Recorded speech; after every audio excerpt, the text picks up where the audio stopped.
Salut à tous, j'espère que vous allez bien. Déjà pour commencer, désolé vraiment du silence qu'il y a eu ces dernières semaines entre les occupations et puis j'avais un petit peu, je me sentais pas bien avec la grippe, j'ai une grippe un petit peu colossale ici, donc voilà pourquoi vous ne m'avez pas entendu ces dernières semaines. Donc, je vais essayer de faire un petit peu le point rapidement de ce qui se passe sur les marchés, d'accord? Après que le Bitcoin ait pratiquement flirté avec les 50 000, hein, parce qu'on est parti pratiquement vers les 48 900, chose qu'on avait déjà prévue. Aujourd'hui, on essaie de se stabiliser. On a ramené le Bitcoin sous les 40 000 et ensuite voir un petit peu, analyser un petit peu sur certains projets dans lesquels nous sommes, le Lina par exemple, ou le Noula éventuellement. Je vais essayer d'en parler très rapidement. Et quand je parle du Bitcoin, ça vous donne un petit peu le tempo de ce qui peut éventuellement se passer. Donc, sans plus tarder, je commence déjà sur l'aspect fondamental. Il y a une certaine pression éventuellement euh, sur ces bitcoins et certains ont demandé, mais pourquoi éventuellement, lorsque les ETF ont été listés, pourquoi le prix n'a pas baissé? Pour ceux qui se rappellent, ceux qui ont eu le temps de suivre les anciennes vidéos, ben, c'est ce que je vous avais dit, c'est-à-dire que les gens, lorsque le bitcoin était ici, et qui n'a cessé d'augmenter, hein, d'accord, qui n'a cessé d'augmenter. Ceux qui ont, une fois de plus, suivi les vidéos, ben, ils étaient déjà en train d'anticiper éventuellement le fait que ces ETF spot soient validés. Donc, ils étaient en train d'acheter la rumeur, puisqu'à l'époque, il n'y avait qu'une rumeur. Et une fois que ces ETF spot ont été officialisés, il y a ceux qui se sont engouffrés, hein, ceux qui ne connaissent pas, ceux qui ont FOMO, ce qui nous a créé potentiellement cette mèche. Et par la suite, les institutionnels, eux, qui avaient déjà commencé à acheter ici, ils ont vendu à ce moment la nouvelle. Donc, j'espère que vous avez eu le temps de suivre. Et comme vous pouvez le voir, ça, c'était une zone euh, dans laquelle nous étions en train d'attendre le Bitcoin. D'accord? Regardez les vidéos précédentes, les updates précédentes. Vous voyez bien que ça, c'est une zone où nous attendions de shorter le Bitcoin. Nous sommes sur du 3 daily entre cette zone BO. D'accord? Donc, on est vraiment venu dans cette zone.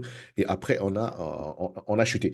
Donc, après, le problème, c'est quoi? Le problème, c'est que malheureusement, on ne peut pas avoir le point exact au moment où les prix, les crypto-monnaies peuvent exploser. On peut avoir éventuellement les zones. Ils peuvent, sur certains points, être un petit peu élargis et sur d'autres, être plutôt intéressantes.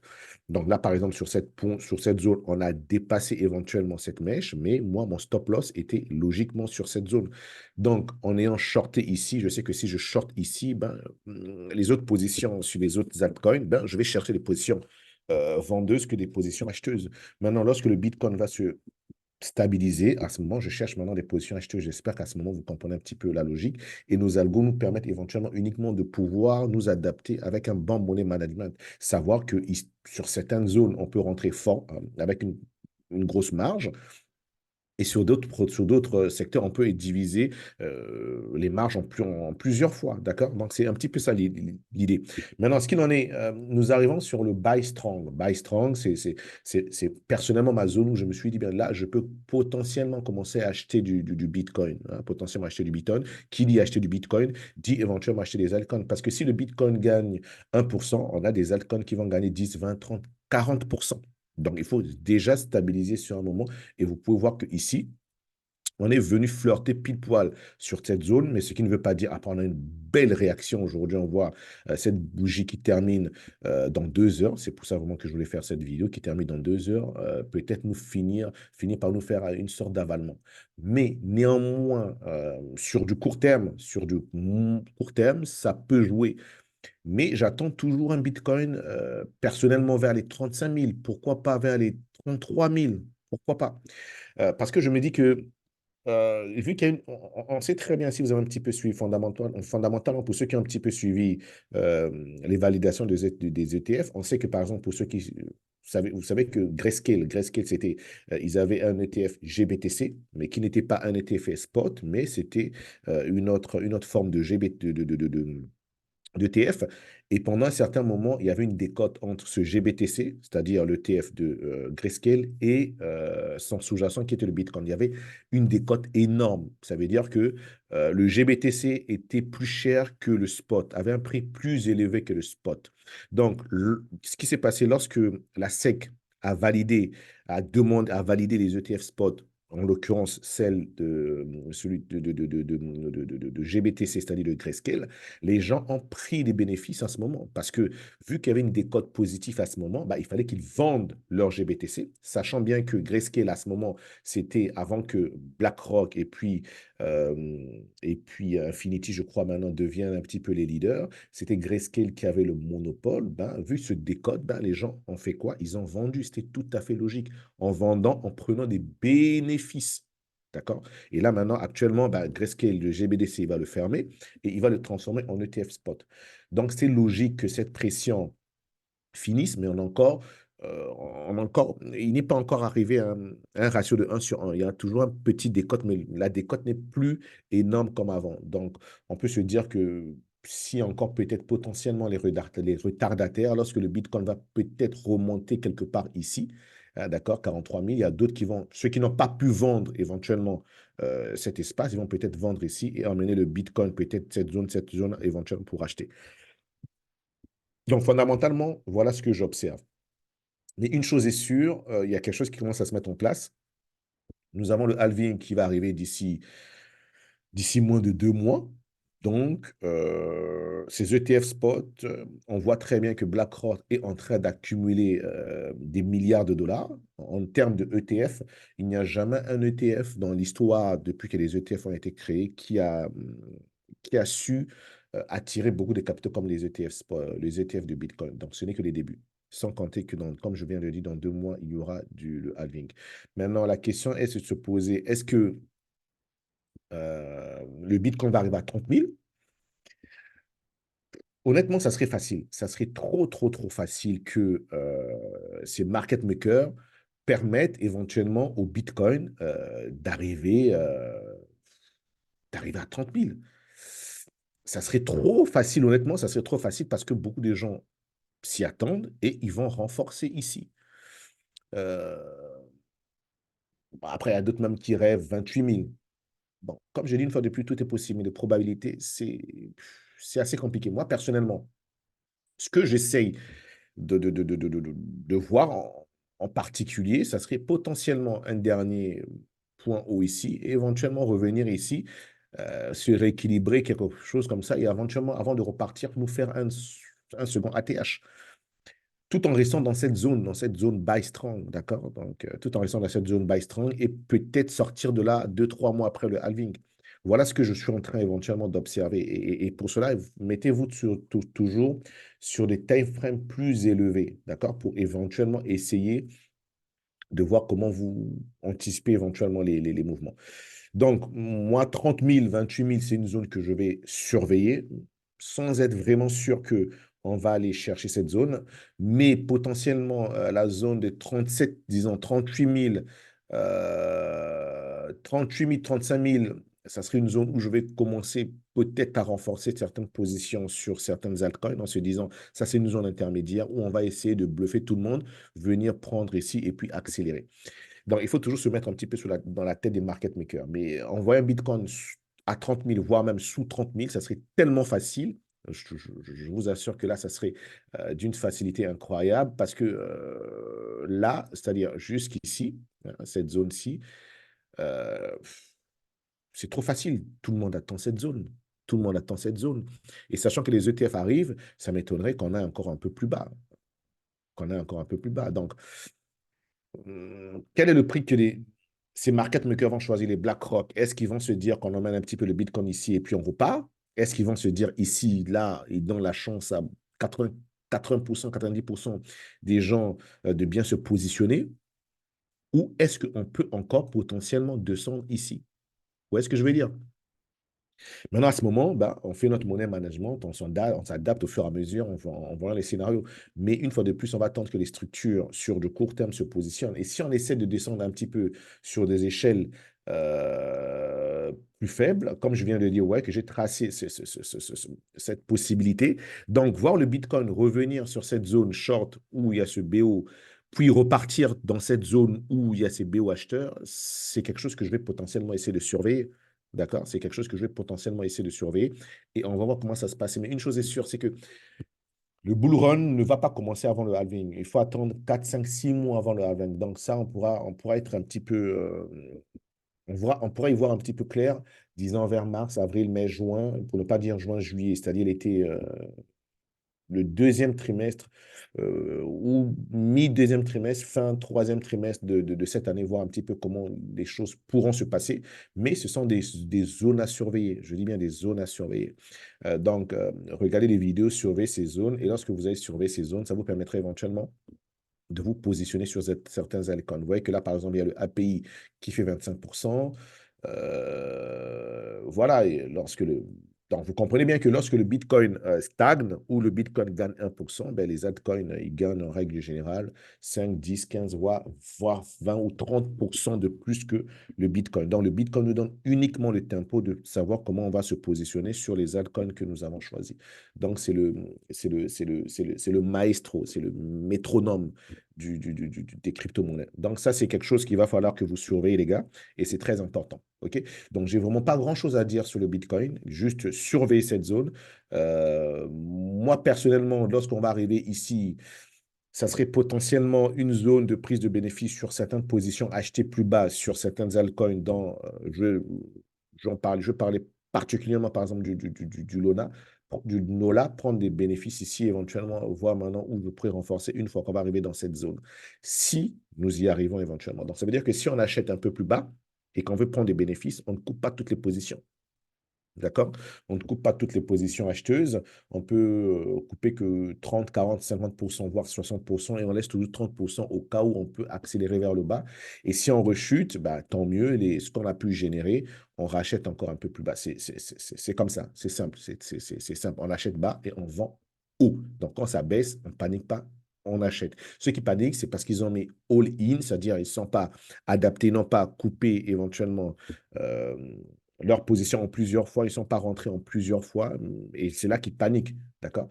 Donc voilà ce que je tenais à dire rapidement sur le Bitcoin sur du court terme, et honnêtement, je n'ai pas envie de revenir sur les aspects techniques. Vous avez des algos qui vous donnent des seuils de prise de position, et on voit que c'est très propre, on a une bonne zone de ce plat ici, on voit très bien que notre GMHP nous dirige vers cette zone et potentiellement cette zone, si elle cède, ben, c'est effet Coca-Cola pour se retrouver dans cette grande zone de délit. Je ne vais pas revenir dessus, j'espère que vous avez déjà compris comment tout cela fonctionne. Et ce signal, nous l'avons eu déjà depuis un certain temps et le Bitcoin est en train de se diriger vers là-bas. OK? Maintenant, pour revenir très rapidement sur le Lina. Le Lina, c'est très simple. Il va falloir voir. Remarquez sur du 3D Lille, lorsque nous avons baissé, retenez juste un petit peu ce qui est intéressant à ce niveau pour que vous compreniez un petit peu. Lorsque nous avons chuté ici, d'accord, la dernière chute qui date du lundi 1er janvier, d'accord, lundi 1er janvier, on a fait grosso modo un bas vers 40 400, d'accord, et ensuite, le 22 janvier, dans quelques jours après, on est descendu encore un peu plus bas sous les 40 000. Retenez, 1er janvier, et 22 janvier. Donc, c'est-à-dire le 22 janvier, il y a quelques jours, on a fait un plus bas que le bas du 1er janvier. OK? Maintenant, si on revient sur le Lena, je vais prendre en l'occurrence Binance. Je vais commencer rapidement sur le 1er janvier avant que je m'y perde. Donc, le 1er janvier, nous sommes ici. Hein, d'accord? On revient sur le dernier bas. D'accord? Le 1er janvier, nous sommes le 1er janvier. Je reviens ici. Nous sommes là sur le 1er janvier. D'accord? Donc, on a fait un bas qui nous a emmené. Vous voyez que lorsque le Bitcoin a fait le 1er janvier ce bas, le Lina est encore allé plus bas que le bas du 1er janvier. D'accord? Le Lina a fait son bas le 7 janvier, grosso modo. Mais le 22 janvier, c'est-à-dire lorsque le Bitcoin casse son précédent point bas, le précédent point bas du Lina n'a pas été touché. Même si, pour ceux qui encore se rappellent des vidéos, on avait anticipé cette zone sur l'effet Coca-Cola potentiellement. D'accord? Pour ceux qui vraiment euh, se rappellent. Mais il y a il y a quelque chose qui me dérange au niveau du Lina, c'est que je n'ai pas ma divergence si on prend ce dernier point bas comparé à ce dernier point bas. Mais néanmoins, si on prend ce dernier point bas OK? Suivez un petit peu ma logique. Si on prend ce dernier point bas qui date du 7 janvier, parce que le 7 janvier, il a exactement fait un bas à 78,44 et le 22 janvier, il a fait un bas à 76. Donc, le bas, celui-ci, il était un peu plus bas. Donc, on peut dire que là, on a potentiellement une divergence, un bas de plus en plus bas. Et ici, on a pratiquement un bas de plus en plus haut. Donc, vous voyez que pendant que le Bitcoin casse son dernier plus bas sauvagement, le Lina, pour l'instant, il se positionne plutôt bien en se disant peut-être que là, on peut avoir peut-être un bottom qui se met en place.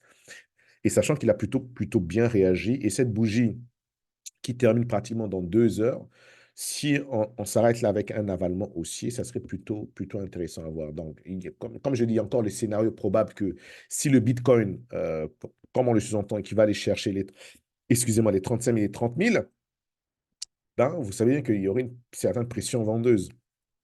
Maintenant, euh, pour que le Bitcoin cherche, je reviens rapidement, pour que le Bitcoin aille chercher 35 000, 30 000, il y a le scénario potentiellement qui remonte vers les 43 000, 44 000, voire les 45 000. Donc, ce qui laissera la possibilité au Lina de remonter jusqu'ici. Ça veut dire que si le Bitcoin gagne 5%, le Lina peut gagner 20 ou 30, 40%. Et en l'occurrence, si le Bitcoin, à partir de là, tombe jusqu'à 35%, le Lina, lui, peut certes chuter sans pour autant aller plus bas que 0,7. La zone que personnellement, je surveille qui sera critique, c'est cette zone-ci. D'accord? C'est cette zone-ci qu'il va falloir que je surveille. C'est vraiment cette zone-ci qui sera un petit peu critique. Voilà, vous voyez, c'est ce fameux crabe qui nous emmènera vers cette zone-là. Là, je me mets en H4. C'est la seule zone critique qui va nous le faire. Maintenant, si entre-temps, le Bitcoin va vers 43 000, 45 000, et à ce moment-ci, on se retrouve au-delà de 0,9, ça veut dire qu'on se retrouve dans cette zone. Ça veut dire qu'automatiquement, on invalide ce scénario. D'accord? On invalide ce scénario et ce potentiel shark, ben, il ne verra pas le jour. Et c'est d'autant plus bien parce que si on voit statistiquement en termes de shark, il a toujours eu raison. Donc, si on reprend là aujourd'hui, pour ne pas aujourd'hui, nous avons atteint 0,94. D'accord? Donc, il va falloir que nous passions, il va falloir que les prix euh, repassent au-delà de 0,910. Si on repasse au-delà de 0,910, là, à ce moment, ce potentiel shark, excusez-moi, ce potentiel crabe disparaît. Et là, ce scénario de voir le Lina arriver là sur du court moyen terme, il sera anéanti. D'accord? Voilà comment un petit peu voir les choses. Et on va surveiller. On va surveiller comment ça va se passer. Ben, sur le Lina, j'ai pas grand-chose à dire potentiellement. Euh, on, on a visé ce scénario où on l'a touché, ce point, ce point acheteur où on l'a touché. Sur du long terme, on n'a pas une certaine pression, hormis la pression H4, mais néanmoins, je vise toujours 0,30 parce que je me dis que ici, sur cette zone-ci, on voit bien que 0,30, ce serait à l'intérieur de ce BO, hein, d'accord, en deux délits. Et là, nous avons exactement ici, nous avons une bonne zone de supply, d'accord, mais sauf que cette zone de supply, une fois de plus, si on la casse, on va accélérer tout de suite et faire Coca-Cola, on va retrouver ce point-là qui nous permettra éventuellement de sortir sur le Lina. Ça va se pas se faire tout de suite, mais ça va se faire dans l'année. Ça va vraiment se faire dans l'année. C'est ce que éventuellement j'envisagerais. Donc, ça serait potentiellement de suivre cette zone au fur et à mesure. Donc, je détaille. Voilà, encore cette zone ici, ouais. On a cassé, effet Coca-Cola, on a accéléré. Maintenant, sur le H15, c'est ce potentiel crabe qu'il va falloir qu'il disparaisse pour que la pression vendeuse ne nous emmène pas là. Mais pour cela, il va falloir, comme je l'ai dit, se retrouver au-delà des 0,910. D'accord? On a fait 0,94 aujourd'hui. Maintenant, il va falloir qu'on fasse 0,910. Une fois qu'on fait 0,910 et que on arrive potentiellement à passer ce BO vendeur sur le H5, là, on pourra se dire que cette pression vendeuse sur le crabe est pratiquement derrière nous. D'accord? Et on va maintenant attaquer cette zone de ce plat. Donc, vous voyez qu'avec nos algos, on peut les lire très rapidement en un claquement de doigts très rapidement.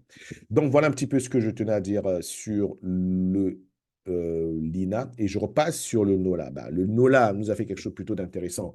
Vous vous rappelez bien, si vous avez vu les vidéos, on avait ce potentiel Shark qui est en ligne de mire, même si on avait dit que le potentiel était visiblement d'aller plus haut, mais on a vu que les prix sont allés chercher ce potentiel Shark, d'accord? Nous y sommes, nous y sommes. Maintenant, qu'est-ce qu'il faut vraiment sous-entendre? Moi, personnellement, j'ai pu racheter ici, d'accord? J'ai pu racheter à 0,17 si je ne me trompe pas. J'ai vendu une partie ici et, et l'autre partie que j'ai achetée à 0,17, je vais essayer de shorter sur cette zone. Et là, nous sommes sur le H4, sur cette zone BO. D'accord? Parce qu'une fois qu'on va arriver sur cette zone BO, on va repartir et on va chuter et repartir un petit peu vers le haut. Maintenant, sur le NOLA, on visait à l'époque, là, en ce moment, ce qui sera potentiellement intéressant de surveiller qui n'est pas encore sur du 3 délit, sur du 2 délit.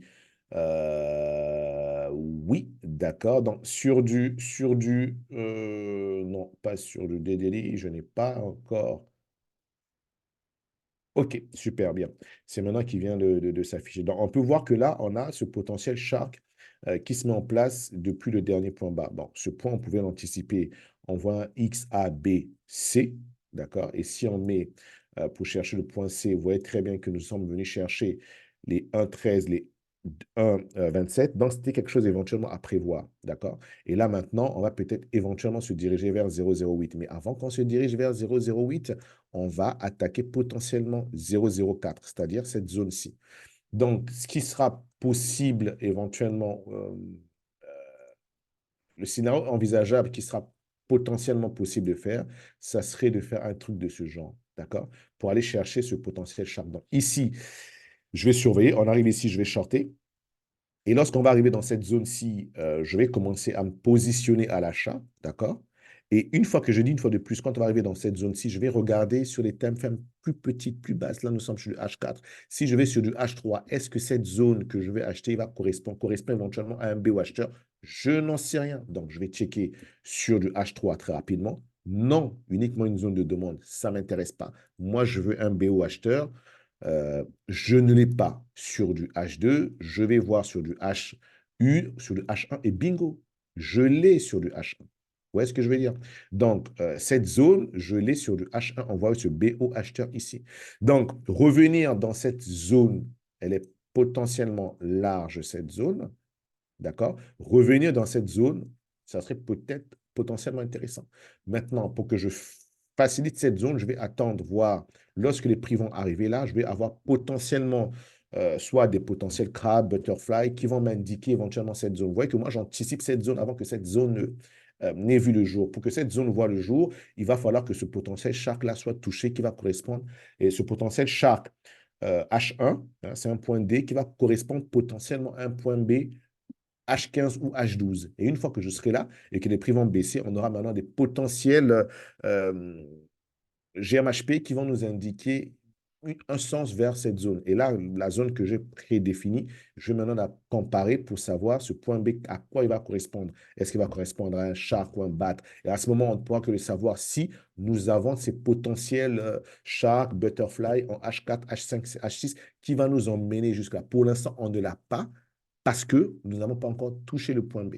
J'espère que vraiment vous suivez un petit peu. Et là, si on peut revenir dessus, on verra à ce moment quand est-ce qu'on va revenir ici, parce que nous sommes sur le H1. À quel niveau le Bitcoin va se retrouver par rapport à notre scénario pour que nous puissions viser le H8, le point, le 008, je crois, qui nous emmènera potentiellement, si je ne me trompe pas, c'était, il nous emmène le point D, à quoi il correspondait? Je crois qu'il correspondait. Voilà, voilà. Donc, ça dit ce point D H1 va potentiellement correspondre à un point D aussi potentiel de Shark H15. Vous voyez, et puisqu'il correspond aussi à une zone BO vendeur. Donc, voilà un petit peu comment utiliser les algos. C'est très rapide. Et puis, ça vous permet de capter les mouvements. D'accord? Ça vous permet de capter les mouvements lorsque vous faites de l'analyse technique. Donc, voilà ce que je tenais à dire voilà ce que je tenais à dire très rapidement. Je vais essayer de prévoir un petit zoom en direct. euh, avant la fin du mois, c'est pas sûr, mais ça serait plutôt le week-end prochain. Donc, ça serait soit à la fin du mois, ça serait plutôt début du mois, mais le week-end prochain, je vais essayer de faire un Zoom où on va essayer d'échanger, mais essayer de voir un petit peu, d'analyser un petit peu dans ce sens. OK? Donc, prenez soin de vous et échangez, continuez à échanger. Et encore, désolé du silence. Et je vais tout faire pour que le week-end, pour que le week-end prochain, on ait notre session Zoom direct. OK? Encore, merci à tous et prenez soin de vous. Bye bye.